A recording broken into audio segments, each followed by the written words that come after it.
DBSCG things. What's up, Yup gang? It's your boy Taxon, and welcome back to Yup DBSCG Things, and today we'll be diving headfirst into a deck that's been running rampant through our locals. This is Red Jiren. But before we get into it, guys, I do want to say if you guys want any custom mats and or sleeves, absolutely check out Promats, guys. This is the best place to get your custom card needs, and if you guys do decide to get a mat from them, make sure you use the promo code YUP to save on your entire order. With that being said, if you guys enjoyed this list or my content in general, remember to hit all those buttons for me, like, comment, subscribe, hit that bell so you never miss a video. And with that being said, let's turn it around and check out the list. Alrighty, you guys, and here we are with the deck going 2-1 this week with his Jiren profile. Go ahead and tell us about your deck this week and, of course, your matchups. So my matchups were kind of I guess not really. not what I expected. I expected more to use 7. These two promos any good or? I think I versed who was That's round sort one. of the chase card right now. I can't quite remember, but This round 2 I versed Trunks, Future Trunks, Gohan Zeno, and then round 3 I versed Goku Piccolo deck. That deck's very more aggressive than expected, more hand control. I did not see double strike. Double strike crits coming at you. The super combo, Android 18 super combo, does not feel good. Didn't see it coming, so I might be able to get it next time if I'm more prepared. But heading into the deck, we're on 4 of the Unison, obviously. Whole deck runs off the Unison. Run a whole bunch of 1-drops. Got 4 of the Searcher, 4 of the draw card, 4 of the other draw card, and 4 of the new Dispo. So this search is for Unison or any Jiren in the deck. This this just draws, or if you don't draw, you can play the Unison from your hand. And it has activate main, send it from your drop to your warp, and you can add a marker to your Unison. This also draws, and it has activate main. You bomb deck it from your drop area, discard a card from your hand, and then you get to go in your deck and find any 5 or less Jiren with a ball. So most of the deck basically. Whatever you need in the moment. And this, when you evolve, you draw a card and add 2 markers to your Unison. And then when you can activate battle and combo out from underneath the Red Jiren. Does ABC deal in DBS singles or no? Yeah, they got some. Like going from the Red Jirens, you can combo under and whatnot. Then we run 3 of the new pan. It basically works just like Dispo. When a card is a little different. So when a card's power is increased by one of your skills, you get to draw a card and then minus something 20k. So basically, whenever you evolve, your Unison gets a 5k boost, and you just draw every time. So when you evolve, you get to draw one if you have both out. As well as if you're on the backside of later you. Yep. Also, when you say you don't have the Unison out, leader gets 5k boost. That will also trigger pan. If you ever happen to be out that way on Wednesdays, Going forward, we got a bunch of evolves. We run My main thing on 3 Thursdays is I play Flesh and Blood Jirens, and not even Howl. 3 other Jirens, But if I'm not in Howl, then I'm at RAW. Only 2 of the promo Jiren. Of One Piece or and Pioneer MTG. RAW's doing 3 of the 5-drop. Yeah, Thursdays. So this Jiren just draws you a card and has an activate main. You can sack it from field and play a 1-drop in rest mode, skills negated from your drop area. This just really helps you to keep your draw flowing. You keep your 1-drops out, constantly keep evolving on your turn and your opponent's turn, to keep your Unison going up, to keep your draws coming. It just, it's kind of situational, but it's really nice. 19k, so that's nice. Then this one, he draws you a card, and then minuses something on your opponent's field, 10k. So it's not the best, but that 10k will make a difference, especially when you're trying to defend some attacks. Especially when it's paired with pan. That card alone is nice at 30k. Yeah, when you evolve, you get to draw a card, minus 10, draw a card, minus 20, and then if you have him, draw another, add 2 markers. It's kind of The draw can get a little much, to be honest. And then these guys these 3 are all free, so free draws, nice. When you X-Evolve with him, he searches top 7, you get to choose a U11 and add to hand. If you chose to add a card, you bottom deck a card. He's only at 2 because he was really only in here to look for topo. But with the new floodgate, you almost don't need him. I've been thinking about taking him out, but we'll see how things go. So then the 5-drop is a dual attacker. When he's played, he draws a card and gets another card 1k boost. So that'll also be another trigger for that if you're not awakened and don't have the unison. It's kind of nice. He can't give himself a 1k boost, which kind of hurts. You kind of got to time that well with your leader or something. And then he has a permanent, which is like the best part about this card. When he's removed from your field by opponent's skill, you have an option. You can place 2 cards from underneath him into the drop, or you can rip a life and he does not get removed.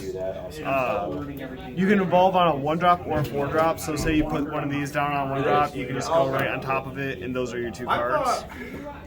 Most of the time I just use a life because of Dispo. I'm always getting rid of cards underneath them anyways, so the life is the better option. And then 19 dual attack, so that's nice. Going forward, these just kind of chip at your opponent until you get to drop out your big bomb. Are you not opening your packs? The 8-drop. When he's evolved, he has 2 energy. He has to go on a 4-drop or a 5-drop. He's a double strike. When he evolves, you get to minus something 35k, ignoring barrier. And he has an activate main that you pop a card underneath him, stay on attack mode. In my opinion, it's the best part about this card is that you can play him defensively. So your opponent's going in with a big monster. He thinks he's safe because he has barrier. You can just tap 2, X evolve, minus 35k. So even if this card's out, it's just a lot. It is a lot to handle. Very good card. You don't want him at a 4 of.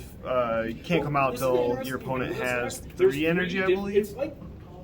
No, if you have 3 or more energy. So you don't want to tap out for him though. So he usually comes out on turn 4. And then going into the defense, you're on 1 difference. 2 Wolf Fang, color that works with energy manipulation the most. 3 Explosive Dance. That's why, like this stack being red, there's a lot. Difference is nice, but it gets clunky if it's too early game. He's free though. Lots of minusing. Your Unison gets markers very quickly, so Difference can just absolutely wipe out some very monstrous cards. Yeah, I've seen you straight up wipe secret rares. Like, yeah, it wasn't in any tournament or anything, but just us testing at home together. Like, I've dropped down my Gogeta secret rare, swang, unexpectedly get difference in status, and all of a sudden that thing lost all 40 of its power and it's gone. And it can hit 2 cards, which is nice. So like, if they're going for a wide board, when you first negate its Spirit Boost X, immediately you get to minus something 5k. And then you get to minus something else or the same card, an additional 5k per Spirit Boost you do. So you get to choose. Very good, very versatile. Probably run. I don't have a side deck built right now, but when I do, probably run another 2. Yeah, probably 2 in the side deck, 1 or 2. Wolf Fangs, nice. Free negates, ignores barrier. If you want to join me, I have 2 of these decks for a reason. Not much needs to be said there. Anything free is nice. The Explosive Dance. This is the new floodgate for red. It's a little tricky to play because you do have to be at 4 or less, and you do have to have a field Z extra out. So it can be a little weird to play, but I just changed up the gameplay a little bit. Play out the extra on turn 1, turn 2. It's good. Your opponent can't attack unless they. This is very odd. With a non-leader, they must place any number of their Z energy cards in their drop, so the total value of those cards' power becomes greater than or equal to X, where X is the power of the attacking card. So they basically have to get rid of good cards from their hand to be able to swing with their good cards. It's pretty good. It's been doing me well so far today. Those are my only negates. 6 negates, and then I run 2 counterplays. Not much needs to be said. This is for floodgates. This is for when your opponent's. This is for whenever, honestly. Anytime you can get that out, you want to get that out. Going to the super combos, 4 Radits. I used to try to play the U7 or U11. I forget her name. Coquette. But this is just obviously better. Once you get Unison on field, you almost don't need to see it again throughout the game. So when you draw these, any dead cards really. Yeah, not much needs to be said about red. It's probably the best red super combo, at least generically. Then going into the tech, one of Vegeta, 2 Quoits, Overwhelm, Secret Rare. I think it's the blue 9 leader. I'd have to double check. So Vegeta is really cool. Your leader gets boosts when you X evolve. So it's a limit 2 when you evolve. You get to give him a 5k boost. So he can already be a 25. Then with this card alone, becomes a 30 dual attack for 1 energy. Pretty cool, especially when your opponent doesn't see it coming. There's a limit to how many cards you can have on your field. Quoits is really cool in this deck because you get to come over here to this 1-drop in your drop area and activate main, send him to the bottom of your deck, discard Quoits. Quoits is it's very cool. I've enjoyed it so far. It can be a little weird since so many decks have extra card floodgates. That was the whole reason to play it, is to avoid floodgates or at least tax my opponent to play them. But he might get cut down to a 1. We'll see how things go. I believe the deck's at 54 right now just because cooler is a thing. I would like to run it at 50, but cooler is a thing. You gotta be kind of careful. You gotta watch out. So that might get mine down to 1. Overwhelm 6. This is to watch out for my opponent's free negates that play out blocker, or really any blockers, honestly. Any threat. Yeah, any threat. It has no cost restriction. That's why I like that card so much. It has no cost restriction. So if you go into a situation where like you just survived Evil Saiyan, boom, you just got rid of Evil Saiyan without using any energy. You know? So I don't know. There's a lot of situations like it. Like I mean, Pan too. Like if there's a Pan in field, you can get rid of Pan. So yeah, it's just good. It's really get rid of a blocker. Get rid of a problem card just whenever you need to. You never need to save it for your last attack. You can do it mid-game as long as it's getting rid of something that's problematic for you. It's doing what it needs to do. Yeah, exactly. Couldn't have said it better myself. And then Secret of Choice, Pan, you build up a huge field very quickly, and even if your opponent can get rid of most of your field, you're building it right back up next turn very quickly, almost for free. So this makes me feel a little bit more comfortable tapping myself out in the situations I need to, especially if I have a couple supers in hand. Just knowing my opponent can't attack with battle cards. It does not negate the attack, so that can and has bitten me before, because you don't want to go drop this thinking you're safe and then your opponent just dumps on that last cool thing about it too is that it doesn't negate the attack. It allows you to do things like this. Before we go, do you guys ever do a best of 3 or just best of 1? Honestly, I recommend Have they like done away with best of 3 except for like higher level? So if for some reason your opponent decides to start their turn with a battle card attack instead of a leader card attack, you can of course go ahead and slam this during your counterplay window, or during your counter timing window, and then when your opponent says no autos or whatever, your autos will happen. You can evolve this. You then can minus something for 20k if this is in field, or 10k, and then if this is in field, you do it for an additional 20. So like if you do have this in field in a 1-drop eligible to make this happen, you can negate the attack, blow up the card that is attacking. Now your opponent only has leaders that they can do for the turn. It also feels really dirty if you save 2 energy open, your opponent thinks that you're going to topo or something, because that's what red did, but instead you drop Secret and drop your big boy.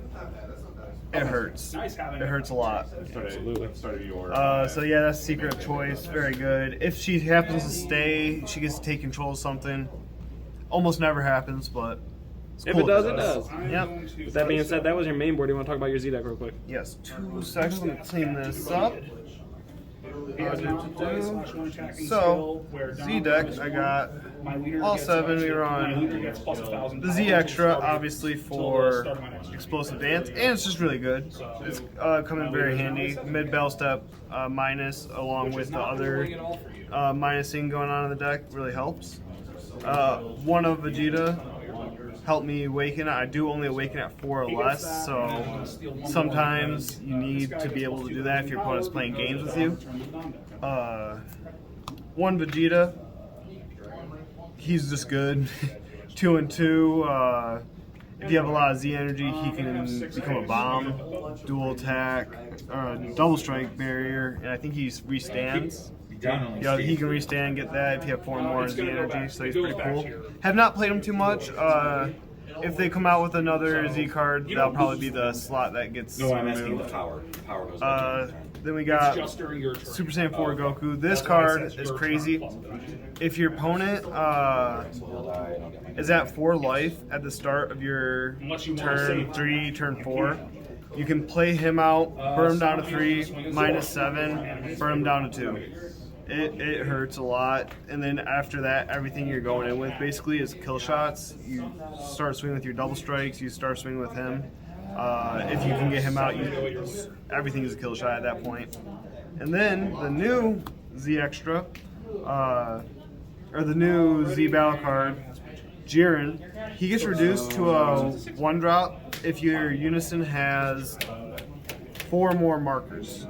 So 1 and 1, he and that's in all areas, so you can evolve on him with, not with him, but with your other 5 drops and whatnot, your 4 drops. And then his activate main / battle, you remove him from the game from under a Jiren, so you have to evolve on him. And then you choose a red Jiren battle card and switch it to active mode. And then you choose a Topo Unison and switch it to active mode. And then the Unison gains blocker for the turn. Additionally, if the Unison has 5 or more markers, I get to choose a battle card or Unison. One of my opponent's battle cards are Unisons, and mine's at 15. So this card is very versatile. This can make your little guys into dual attacks. It can make your dual attack into a triple attack. It can put on a lot of early game pressure if your opponent's trying not to awaken. They're at 10k, you swing with your Unison. They're going to do something about that. You trigger this, swing with your other guy, trigger this, untap both of them. It can be a lot. The best part about it, though, by far, it turns your 8-drop into a double strike, triple attack. Which it can. That's a lot of swings coming in by then. So your opponent better have their floodgates ready. If you see that Zenith of Power, you've probably already lost. Yeah. If he comes down, you've probably already lost. Yep. Alrighty, with that being said, that was your list. Do you have any final shout-outs? Just the Yuhp gang, all you guys watching, we really appreciate it. I hope you like the profile. Let me know what you think in the comments. I'm always working on this, trying to make it better. And I do have to say, I was playing this before it was good. Jiren #1. Later. Alrighty, with that being said, that was it. We will see you guys next time.